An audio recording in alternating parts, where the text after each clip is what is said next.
Hello friends, જય શ્રી કૃષ્ણ. મારા કિચનમાં તમારું સ્વાગત છે. આજે આપણે બનાવીશું લગ્ન પ્રસંગમાં બને તેવા દાળ ભાતની રેસીપી.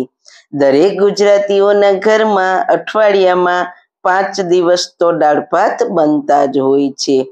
તો રોજે રોજ બનતા દાળ ભાતને ટેસ્ટમાં બેસ્ટ બનાવવા માટે તેમાં મસાલો કરવાની જ ખૂબી હોય છે. તો દાળ બનાવીને આંગળા ચાટી જાય તેવી પરફેક્ટ રીતે હું આજે તમારી સામે શેર કરવા જઈ રહી છું. તો ચલો ખાટા મીઠા સ્વાદ સાથે રેસીપી સ્ટાર્ટ કરીએ. રેસીપી સ્ટાર્ટ કર્યા પહેલા જો તમને મારી રેસીપી ગમતી હોય અને હજુ સુધી ચેનલને સબસ્ક્રાઇબ ના કરી હોય તો પ્લીઝ સબસ્ક્રાઇબ કરજો અને બાજુમાં આપેલ બેલ આઇકન પ્રેસ કરજો એટલે નવી નવી રેસીપીના નોટિફિકેશન મળતા રહે. સૌથી પહેલા સુપર ટેસ્ટી દાળ ભાત બનાવવા માટે મેં અહીંયા અડધો કપ તુવેરની દાળ અને 1 કપ બાસમતી ચોખા લીધા છે. અત્યારે હું 3 વ્યક્તિ માટે દાળ ભાત બનાવવાની છું. આખી ફૂલ થાળી હોય દાળ ભાત શાક રોટલી તો તેના માટે આ પરફેક્ટ માપ છે. જો તમારે કોઈ મહેમાન આવવાના હોય અને ખ્યાલ ન આવે કે દાળનું માપ કઈ રીતના લેવાનું તો હું આજે તમને બતાવીશ. એક વ્યક્તિ માટે 1 મુઠ્ઠી દાળ જોતી હોય છે. જેટલા વ્યક્તિ માટે તમારે બનાવવી હોય તેટલી મુઠ્ઠી દાળ બાફવાની.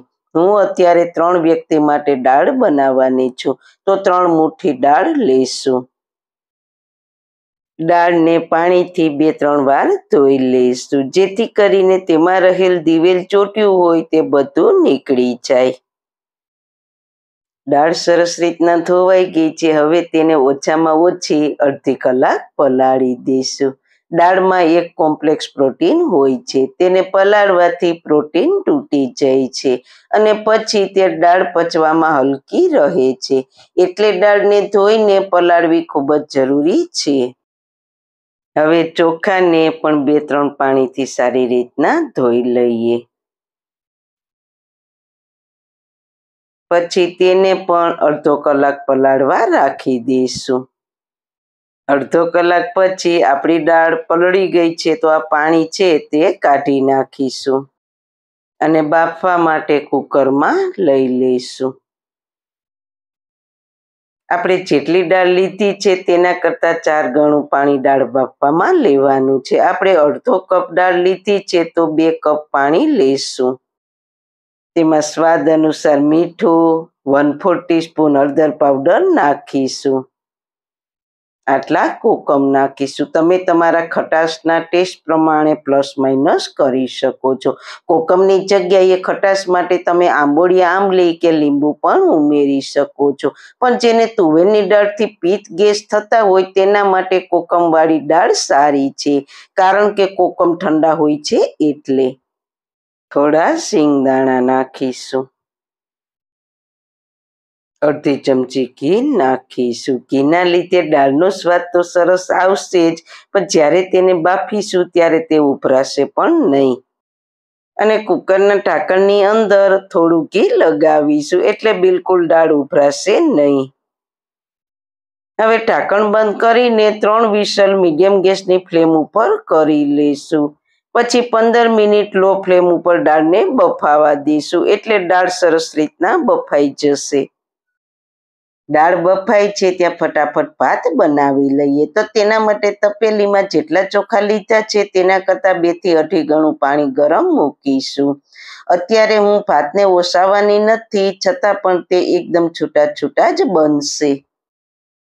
તેમાં 2 લવિંગ અને 1 તજનો ટુકડો નાખીશું. થોડું મીઠું નાખીશું. સાથે અડધી ચમચી ઘી નાખીશું એટલે ભાત આપણા સરસ ઘીની ફ્લેવરવાળા અને સાથે છૂટા છૂટા બનશે. પાણી ઉકળી ગયું છે તો તેમાં ચોખા પલાળીને રાખ્યા છે તેને ગરમ પાણીમાં નાખીશું. હવે આને આપણે ધીમા ગેસ પર ખુલ્લા જ કૂક થવા દેવાના છે. જ્યાં સુધી તેનું લગભગ 70 થી 80% પાણી બળી જાય ત્યાં સુધી તેને ખુલ્લા જ થવા દેશું અને ગેસની ફ્લેમ એકદમ ધીમી રાખવાની છે. 7 મિનિટ જેવું થયું છે. તમે જોઈ શકો છો મોટા ભાગનું પાણી બળી જવા આવ્યું છે. હવે આપણે આને ઢાંકી દઈશું અને લો ફ્લેમ ઉપર કૂક થવા દઈશું. જો આપણે પહેલાથી ઢાંકી દઈશું તો પાણી બધું ઉભરાઈ જશે. એટલે આ રીતે થોડું ઘણું પાણી બળી જાય ને પછી એને આપણે ઢાંકીને થવા દઈશું અને ગેસની ફ્લેમ એકદમ સ્લો જ રાખીશું. તો આ બાજુ દાળને જોઈ લઈએ તો પ્રેશર તેની જાતે પૂરું થાય પછી ઢાંકણ ખોલીશું. તો દાળ સરસ રીતના બફાઈ ગઈ છે. દાળ ભેગા આપણે શિંગદાણા બાફવામાં નાખ્યા હતા તેને આપણે બાઉલમાં લઈ લઈશું. હવે બ્લેન્ડરથી ચેરી લેશું. દાળ આપણી સરસ રીતના બફાઈ ગઈ હતી એટલે મેં 30 સેકન્ડ માટે જ બ્લેન્ડરથી ચેરી છે. તો દાળને ટેસ્ટમાં એકદમ બેસ્ટ કરવા માટે વઘાર કરવાની જ ખૂબી હોય છે. તો ચલો દાળનો ટેસ્ટી એવો વઘાર કરીશું. તો તેના માટે તપેલીમાં 1 ચમચી ઘી અને 1 ચમચી તેલ ગરમ મૂકીશું. ઘી તેલનો વઘાર કરવાથી દાળમાં ખૂબ જ સરસ ટેસ્ટ આવે છે. ઘી તેલ ગરમ થાય એટલે તેમાં અડધી ચમચી રાઈ મેથી તતડી જાય એટલે અડધી ચમચી જીરું. ખડા મસાલામાં 2 બાદિયાના ટુકડા, 1 તજનો ટુકડો અને 2-3 લવિંગ નાખીશું. 1 તમાલપત્ર, 1 સૂકું લાલ મરચું, 7-8 મીઠા લીમડાના પાન. બધા મસાલાને સારી રીતના મિક્સ કરી દઈએ.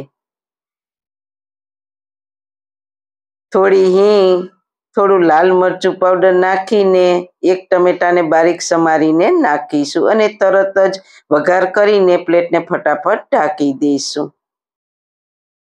એટલે વઘાર બહાર ના નીકળે. બધા જ મસાલાને સારી રીતના મિક્સ કરી દઈએ. ટમેટા સારી રીતના સોફ્ટ થઈ જાય પછી તેમાં આપણે 1 ગ્લાસ જેટલું પાણી નાખીશું. 1 ઇંચ જેટલા આદુનું છીણ અને 1 મીડિયમ તીખા મરચાંના ટુકડા નાખીશું. 1 ચમચી જેટલો ગોળ નાખીશું. ગોળની જગ્યાએ તમે ખાંડ પણ નાખી શકો છો અને ગળ પણ તમે તમારા ટેસ્ટ પ્રમાણે પ્લસ માઇનસ કરી શકો છો. દાળમાં ખટાશ માટે આપણે દાળ બાફતી વખતે જ કોકમ નાખી દીધું છે. જો તમારે કોકમ ના નાખવું હોય તો આ સ્ટેજ ઉપર તમારે આંબોળિયા કે આંબલી નાખી દેવી અને લીંબુ નાખવું હોય તો લીંબુ દાળને વઘાર કરીને ગેસ પરથી નીચે ઉતારીને નાખવું. હવે મસાલા કરીશું. તો 1 ચમચી ધાણા જીરું, મીઠું તો આપણે દાળને બાફવા ટાઈમે નાખ્યું હતું. જરૂર પડે તો ટેસ્ટ કરીને નાખવું. થોડો હળદર પાવડર નાખીશું અને હવે પાણીને 2 થી 3 મિનિટ ઉકળવા દઈશું. પાણી ઉકળી ગયું છે. હવે આપણે દાળ બાફીને રાખી છે તે આમાં નાખી દઈશું. આ રીતે ગરમ પાણીમાં દાળ નાખીએ ને તો દાળનો જે સ્વાદ છે તે જળવાઈ રહે છે. દાળમાં આપણે ઠંડુ પાણી નાખીએ ને તો તેનો સ્વાદ થોડો ફરી જાય છે. હવે આપણે શિંગદાણાને નાખીશું. શિંગદાણાને આપણે એટલે અલગ કરી લીધા હતા તે આપણે બ્લેન્ડરથી દાળ ચેરીએ તો શિંગદાણા ભાંગી જાય. બધું જ સારી રીતના મિક્સ કરી દઈએ. હવે તેમાં ફ્રેશ ધાણા ભાજી નાખીશું. ધાણા ભાજીને દાળ ઉકળતી વખતે નાખવાથી તેની ફ્લેવર દાળમાં સારી રીતના બેસી જાય છે.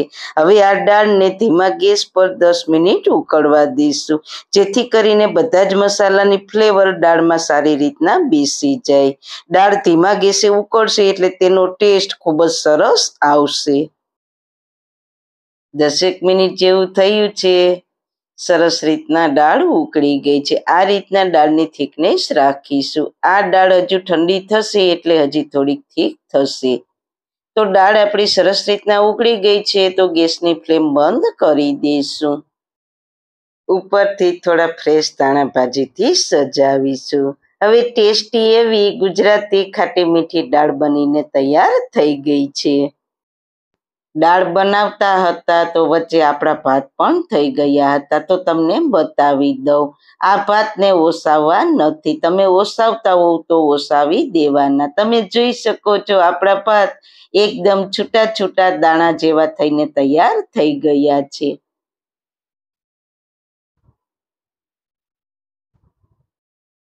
તો તમે પણ એક વખત આ રીતના દાળ ભાત બનાવવાની ટ્રાય કરજો. ખૂબ જ ટેસ્ટી બનશે. આંગળા ચાટતા રહી જશો તેવા બનશે. તો સારું ખાઓ, ખુશ રહો. આવી સરસ રેસીપી જોવા માટે તમારો ખૂબ ખૂબ આભાર. મારી રેસીપીને લાઈક કરજો, શેર કરજો, મારી ચેનલને સબસ્ક્રાઈબ કરજો.